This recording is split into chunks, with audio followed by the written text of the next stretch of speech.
Je viens encore une fois donner aux incarnés un peu plus de connaissances au-delà de ce qu'ils peuvent obtenir avec les 5 sens du corps et avec le raisonnement, à travers lesquels ils s'efforcent de comprendre ce qu'il n'est pas encore possible de prouver par la science. Je ne dénigre en aucune façon la science. Je le démontre lorsque je tente d'approfondir quelque chose, dans le but d'aider cette même science à élargir ses connaissances et à découvrir des moyens de prouver ce que tous les médiums affirment. Je n'abandonne pas et aucun transmetteur spirituel ne se décourage lorsqu'il constate que de grands enseignements, apportés avec d'énormes difficultés, sont relégués au mépris ou à une critique moins constructive. Il fait partie de notre mission de subir des déceptions, mais le découragement ne nous rattrape jamais, car nous connaissons tous le but à atteindre. L'incrédulité, le scepticisme de beaucoup, les doutes et même les insultes sont des obstacles qui entravent notre tâche, mais ils renforcent notre esprit, le rendant plus apte à accomplir la mission que le Seigneur nous a confiée. Sur Terre, de nombreux médiums sont ridiculisés et souffrent de l'incompréhension de ceux qui cherchent, par leur intermédiaire, à obtenir la preuve irréfutable de l'existence d'un autre plan de vie. D'autres souffrent, victimes de ceux qui tentent de les démasquer et qui, par leur prétendue médiumnité, exercent une fascination sur les créatures. Ainsi, seuls ceux qui sont certains de posséder un don utile aux autres, ceux qui ont développé leurs facultés au cours d'incarnations ardues et d'efforts ardus pour leur évolution, peuvent rester fidèles à leur vocation de médium transmettant les enseignements par lesquels la spiritualité vise à guider les incarnés vers une plus haute élévation. Blé médium est un esprit incarné déterminé à collaborer au progrès de ceux qui ne peuvent encore entrevoir aucune réalité autre que la réalité physique. Celui qui possède un équilibre et des vertus qui lui valent l'attention de ses compagnons de route. Celui qui peut accomplir sereinement son humble tâche, sans découragement et même avec enthousiasme. Celui qui est capable d'offrir aux esprits une collaboration constante et efficace, même s'ils doivent toujours gérer leurs affaires dans leur environnement, conformément à leurs responsabilités sociales. Ce médium s'est préparé de longue date. Nul ne peut exceller dans un art sans être venu, en plusieurs incarnations, consolider l'apprentissage de multiples expériences. Des médiums de renom, présents dans le monde entier et œuvrant dans divers domaines, ont commencé leur formation il y a des siècles. Ils ont été persécutés pour leurs idées, ont souvent échoué et se sont sentis frustrés dans leurs plus belles aspirations. Nombre d'entre eux ont même été sacrifiés en tentant de défendre la justice et même les vérités scientifiques et philosophiques qu'ils prêchaient. Dans le dur creuset de la souffrance, ils ont forgé leurs facultés médiumniques. Certains étaient déjà précurseurs des activités médiumniques sans être reconnus comme tels. La codification d'Allan Kardec a donné une nouvelle opportunité aux esprits, déjà préparés, de compter des points de mérite dans l'observance des lois naturelles d'échange entre incarnés et esprits. Des êtres désincarnés, leur permettant d'être leurs interprètes auprès de ceux qui portent encore des vêtements terrestres. De nombreux frères et sœurs sollicitent cette opportunité, certains avec des capacités plus ou moins grandes, chacun servant au sein du cercle où il peut transmettre le message qu'il a apporté. Tous les médiums ont des moyens de trouver du travail. Certains accomplissent leurs tâches consciemment, qu'il s'agisse de transmettre des ressources spirituelles acquises ou ce qu'ils peuvent capter du monde spirituel. Cependant, tous les médiums ne travaillent pas dans des centres et ne délivrent pas de laissez-passer, car ils sont présents dans les activités humaines les plus diverses, comme peintres, musiciens, enseignants, médecins, etc. Même s'ils n'en sont pas toujours conscients, ils agissent consciemment, parfois en s'appuyant sur une expérience acquise, parfois sous l'influence de mentors. Certains font des découvertes sensationnelles et croient que c'est uniquement grâce à leur propre capacité. La valeur personnelle de l'individu n'est pas niée, mais ceux qui atteignent une grande notoriété dans leurs activités comptent toujours sur des hôtes spirituels pour les soutenir d'un autre plan. Malheureusement, ceux qui agissent de manière négative recrutent également des esprits mal intentionnés pour collaborer à leurs actes insensés. C'est regrettable. Certains craignent l'échec et prient donc, avant de sombrer dans l'obsession, pour trouver un moyen de les contraindre à suivre le chemin qu'ils ont tracé. On voit ainsi ceux qui souffrent de maladies étranges dont ils ne sont délivrés que lorsqu'ils trouvent un groupe de spiritualistes pour les aider et les guider. Ils se mettent à pratiquer la médiumnité inconsciente, ignorant les méthodes utilisées pour accomplir leur mission médicale. Nombre d'entre eux dorment et travaillent ainsi jusqu'à leur réveil, complètement inconscients de ce qu'ils ont fait ou DIT. Il existe une médiumnité manifeste chez des personnes qui n'en avaient jamais eu la moindre idée. Elles passent leur vie à aider les autres par des prières et à conseiller des « petites femmes » qui guérissent toujours, bien que la variété des tisanes soit limitée face aux nombreux maux qui affligent l'être humain incarné. Ceux qui débutent leur ascension ont besoin d'illumination pour raccourcir leur chemin vers l'acquisition des facultés qui leur permettront un jour de maintenir un contact conscient avec la spiritualité supérieure et d'apporter de grands progrès à l'humanité. Les médiums d'aujourd'hui, dans la mesure de leurs dons, cherchent à amener le plus grand nombre possible de frères et sœurs novices à la compréhension de la médiumnité, améliorant ainsi leurs facultés. De retour sur Terre, nous devrons compter sur des amis spirituels dignes d'intérêt qui prépareront l'environnement pour l'œuvre que nous souhaitons accomplir. Plus nous serons entourés de frères et sœurs éclairés, plus notre œuvre sera efficacement projetée vers son accomplissement dans le cadre du plan du Créateur. Le médium est le pilier solide sur lequel le Maître s'appuie pour que son évangile brille dans tous les coins de la terre, souverain, unissant tous les peuples dans une étreinte d'amour et de compréhension. C'est vrai. Je sais que j'ai un peu divagué. C'est juste que le sujet m'a enthousiasmé. Il est difficile d'évaluer ce qu'un médium représente pour un esprit qui cherche à prouver la continuité de la vie en transmettant ses messages. Ceci dit, je ne cherche pas à jeter des confettis à qui que ce soit, mais à sensibiliser les médiums à l'importance capitale que représente la pratique de la médiumnité pour nous tous.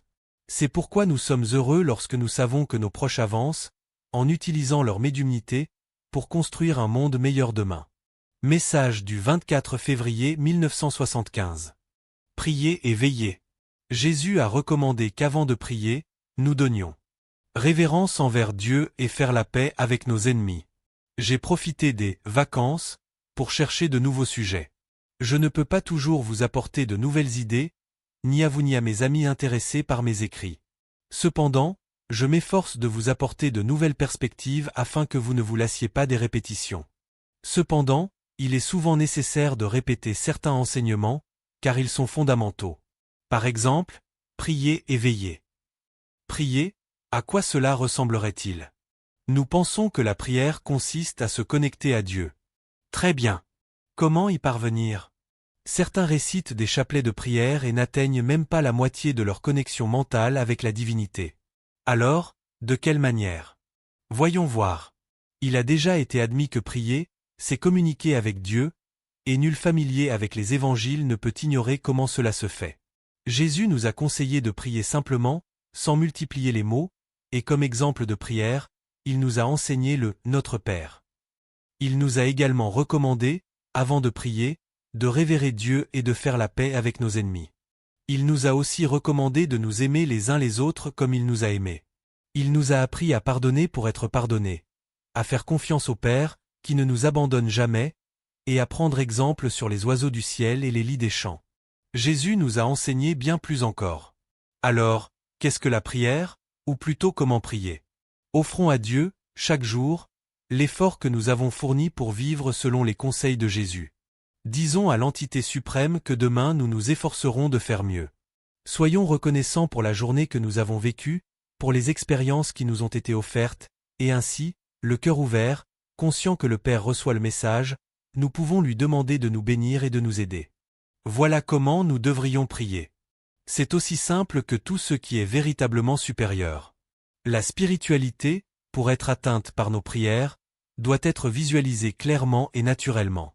Tant que persisteront les cieux avec leur haut et leur bas, les lieux réservés aux élites spirituelles ou les courants miraculeux, nous ne pourrons pas véritablement percevoir ce qu'est la spiritualité et son fonctionnement.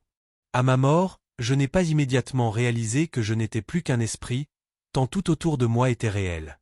Je ne parvenais tout simplement pas à me faire comprendre par l'incarné. C'est ce qui m'a d'abord fait envisager la possibilité d'être un esprit. Plus tard, j'ai consigné mes obés par écrit. Pensons maintenant à « regarder ». Que faisons-nous de nos enfants une fois incarnés? Lorsqu'ils sont petits, nous veillons sur leur berceau, puis sur leurs premiers pas. Plus tard, sur leurs amis, sur les environnements qu'ils fréquentent. Pourquoi agissons-nous ainsi? Chacun le sait. C'est parce qu'il existe des personnes mal intentionnées et ignorantes qui peuvent les égarer, leur transmettre des idées fausses sur la vie, et au final, créer une série de problèmes qui peuvent les détourner de la bonne conduite que nous souhaitons qu'ils adoptent. Comme je l'ai dit, le monde spirituel n'est pas différent du monde terrestre car il est formé d'esprits qui se sont déjà incarnés et qui sont venus de partout.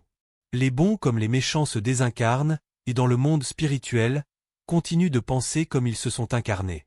Ils n'ont perdu que leur corps, leur esprit demeure vivant et conserve la compréhension qu'il avait auparavant, y compris ses ambitions matérielles.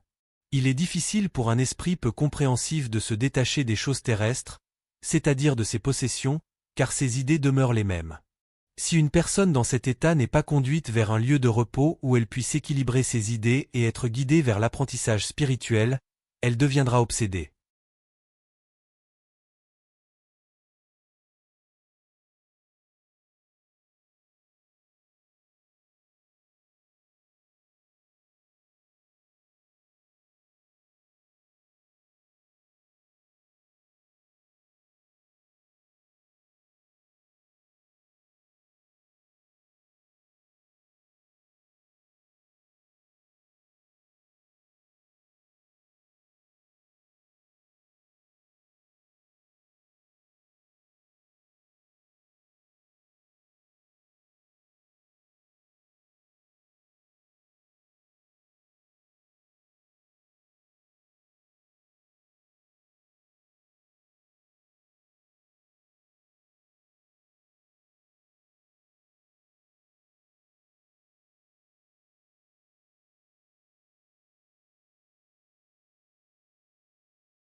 Par les incarnés qui sont en harmonie avec elle et ne la regardent. Nous devons savoir clairement ce que nous voulons et pourquoi, afin que des idées contraires ne s'infiltrent pas dans notre esprit et ne nous détournent pas de notre chemin. Si l'incarné ne cherche pas à guider sa vie selon les sages conseils de l'Évangile, ne s'efforce pas de progresser spirituellement dans le cadre des responsabilités qui lui incombent sur la planète, il deviendra facilement la proie de ses frères qui, eux aussi, n'ont pas encore cherché à progresser. Même les incarnés bien intentionnés, qui cherchent à comprendre la spiritualité par le biais des études et des pratiques évangéliques, sont soumis à l'influence de frères et sœurs moins fortunés, qui tentent de satisfaire leurs désirs par un corps et une volonté qui leur sont étrangers et qu'ils cherchent à dominer. Ils ne peuvent agir sur le plan de l'incarné que par l'intermédiaire d'un autre incarné. Il est donc nécessaire de ne pas céder aux mauvaises pensées, celles qui nous font perdre l'équilibre et nous éloignent du chemin que nous désirons suivre, de la conduite que nous adoptons habituellement pour atteindre des victoires spirituelles. Pouvons-nous savoir quand nous sommes mal informés? Oui. Nous le pouvons, si notre désir de faire le bien est sincère et authentique. Lorsque nous trébuchons, il est temps de prier et de parler franchement à Dieu, lui demandant de l'aide pour éviter de commettre des erreurs. Si nous sommes sincères, l'aide viendra. En bref, A. Soyons francs lorsque nous adressons nos prières à Dieu, qui doivent être spontanées et non récitées, et soyons sûrs de son aide. B. Essayons de surveiller nos pensées et nos actions, afin de ne pas faire d'erreur. Quiconque connaît les évangiles ne peut nier qu'ils constituent une référence qui sert de guide, au milieu de tant d'idées et de concepts existants au sein des sociétés humaines. Et ne vous y trompez pas. Là aussi, nous devons choisir notre chemin. Personne ne travaille par obligation, mais par désir de servir, de pouvoir parler à Dieu et de lui dire « Père, je sers mon frère. Parce que j'ai appris de Jésus que la charité est un baume qui soulage la douleur de ceux qui la pratiquent. Père, donne-moi la force d'oublier ma souffrance. Soulager la douleur des autres. Aide-moi, mon Créateur, à avoir de la compréhension. Pour comprendre mon prochain. Augmente l'amour dans mon cœur. Accepte, Père, la petite offrande que je te fais aujourd'hui. De mon travail insignifiant dans la moisson de Jésus. Que Dieu vous aide tous à rester équilibrés dans le but qui a guidé votre existence terrestre. Message du 3 juillet 1975. Préparons-nous pour demain. Tant que nous ne savons pas comment conduire nos pensées. Pour les plans élevés de la vie, nous ne pourrons pas atteindre le but des illuminés. L'esprit, bien que changeant au fil de l'évolution, demeure le même, et il possède des traits caractéristiques qu'il ne perd jamais. Ces traits se manifestent par une inclination unique de sa structure émotionnelle, traduisant son individualité par les sentiments et les émotions qu'il transmet. Bien que de nombreux frères possèdent des qualités similaires, les particularités sont si nombreuses que, lorsque nous connaissons une entité, nous pouvons remarquer ses tendances, observer ses caractéristiques, vérifier sa façon de se manifester et reconnaître le frère qui agit sur nous par la pensée. Lorsque nous comprenons les sentiments qui prévalent chez les esprits d'un niveau donné, nous pouvons généralement déterminer leur niveau. Par exemple, si un esprit, lorsqu'il intuite ou transmet un message, le fait avec humilité, exprimant un grand amour, et est capable de dénoncer les erreurs commises par les personnes présentes sans les blesser, nous savons déjà que ce frère possède un haut niveau spirituel. Si un mentor cherche à guider en utilisant un langage clair, sans se laisser perturber par d'éventuelles questions irrévérencieuses, voire ironiques, et en continuant à parler sur le même ton d'endoctrinement aimant, quoique énergique, alors nous savons que ce frère possède les qualifications nécessaires pour servir d'enseignant digne des âmes. Cependant, si l'esprit apparaît autoritaire, s'irritant des interruptions, incapable de maintenir ses vibrations d'amour pour tous ceux qui sont présents, nous pouvons voir qu'il est un frère qui a besoin de beaucoup s'améliorer, même s'il apporte souvent des messages utiles.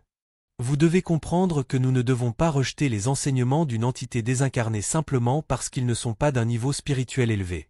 Chaque frère offre ce qu'il sait, et les personnes bien intentionnées prennent grand soin de ne transmettre que ce dont elles sont certaines. Chacun de nous, incarné ou non, est responsable des enseignements qu'il transmet à qui qu'il soit. C'est pourquoi je cherche à approfondir le sujet que j'aborde en vous écrivant. Ne croyez pas avoir menti. Dès les premiers messages que j'ai dictés, je me suis efforcé de bien expliquer mes observations, en leur donnant l'interprétation que me permettait ma connaissance. Lorsque je transmettais des enseignements, je les basais sur les leçons que j'avais reçues et sur mes expériences. Dans toutes les descriptions que j'ai faites des lieux que j'ai visités, j'ai essayé d'être aussi précis que possible, en les comparant aux paysages que nous connaissons sur le plan physique. Je suis encore trop ignorant pour fournir de plus amples explications aux amis qui restent. Mon plus grand souci est de vous faire croire à la continuation de la vie après la disparition du corps. C'est d'une importance inimaginable. Si nous pouvions comprendre la nécessité de comprendre l'éternité de notre esprit et la réalité de la vie spirituelle, nous contribuerions grandement à faciliter notre adaptation au plan dans lequel je vis actuellement. Le terme « plan » est utilisé ici pour exprimer l'environnement vibratoire, pour ainsi dire. N'importe qui, quelles que soient ses croyances ou sa religion, peut acquérir les conditions nécessaires pour être plus indépendant, en se désincarnant et éviter de perdre du temps dans l'état tribulationnel que traversent la plupart de ceux qui quittent la terre et rencontrent l'inattendu. Ils ne savent pas comment s'orienter, car ils n'y ont jamais réfléchi. Il est également nécessaire de ne pas ignorer le paysage spirituel, car chaque personne aura pour elle-même la vision intérieure qu'elle a développée, en fonction de sa manière d'affronter les problèmes de la vie qu'elle a laissés derrière elle. Notre force psychique est essentielle à notre vie spirituelle, où une simple pensée peut nous mener rapidement à la destination souhaitée. La capacité ou l'intensité de la pensée dirigée est une force formidable qui peut s'orienter selon la direction que nous lui donnons. Si nous émettons des sentiments dépourvus de lumière divine, nous rencontrerons des zones d'ombre. On pourrait se demander comment savoir si une pensée est éclairée ou non. Pour cela, il existe les enseignements laissés par les grands esprits qui ont habité la terre, ainsi que ceux qui nous ont été et continuent de nous être transmis par les médiums. Pour nous, les terrestres, le plus grand de tous les esprits est Jésus, qui a laissé des apôtres poursuivre son œuvre. Ce sont eux qui ont écrit et compilé les leçons du divin Maître dans les évangiles.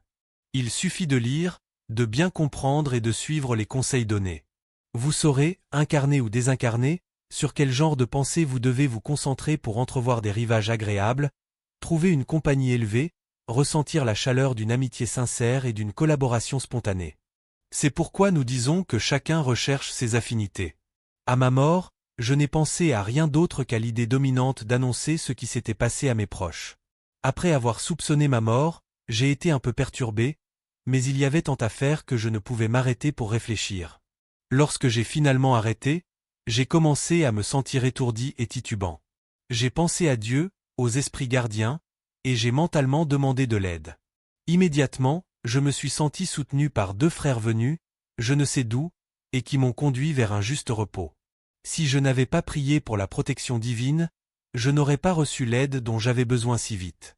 Je me serais privé de ce grand bienfait. Lorsqu'on reçoit de l'aide rapidement, on souffre moins. Les empreintes du corps mettent du temps à s'estomper, et on ne peut pas toujours effacer le souvenir d'une maladie ou d'un chagrin vécu avant de mourir. Cela nous rend malheureux, et il est fréquent que de nombreux êtres désincarnés ressentent une douleur locale correspondant aux organes malades qui ont causé leur mort. Parfois, cette sensation est si forte que l'être se croit encore vivant sur le plan physique. Il lui faut apprendre tout cela pour se libérer de l'empreinte du corps et des émotions inhérentes au défunt, afin de pouvoir profiter des privilèges accordés à l'esprit. C'est un petit avantage que nous devons viser. Tout en accomplissant notre mission sur Terre, nous devons nous préparer à entrer dans la patrie des esprits, où nous pourrons poursuivre notre travail sans interruption. Alors, certes, notre évolution s'accélérera et nous pourrons bientôt chercher une incarnation dans des conditions différentes, c'est-à-dire dans un monde meilleur que celui de la Terre. Mais tant que nous ne saurons pas diriger nos pensées vers les plans de vie supérieurs, nous ne pourrons atteindre le but de l'illumination. Et pour y parvenir, nous devons pratiquer consciemment une série de comportements recommandés par l'Évangile de Jésus. Ces recommandations sont efficaces lorsqu'elles sont suivies avec enthousiasme. Je conclus ainsi cette série de messages. J'en écrirai un autre prochainement. C'est beaucoup de travail, mais je me suis donné pour mission de partager mes impressions et mes connaissances avec vous, et si Dieu le veut, je continuerai à vous les transmettre aussi clairement que possible. Que Dieu nous aide à accomplir cette tâche. Qu'il aide ma mère à lutter pour m'intégrer à la communauté spiritualiste de l'incarné. Qu'il protège tous mes frères et sœurs qui s'intéressent à ce que j'écris et qui m'aident à partager mes expériences. Mon câlin à papa et un très bon vieil homme, à mon frère. Luiz Sergio. São Bernardo do Campo. Mensagem de 16 mars 1975.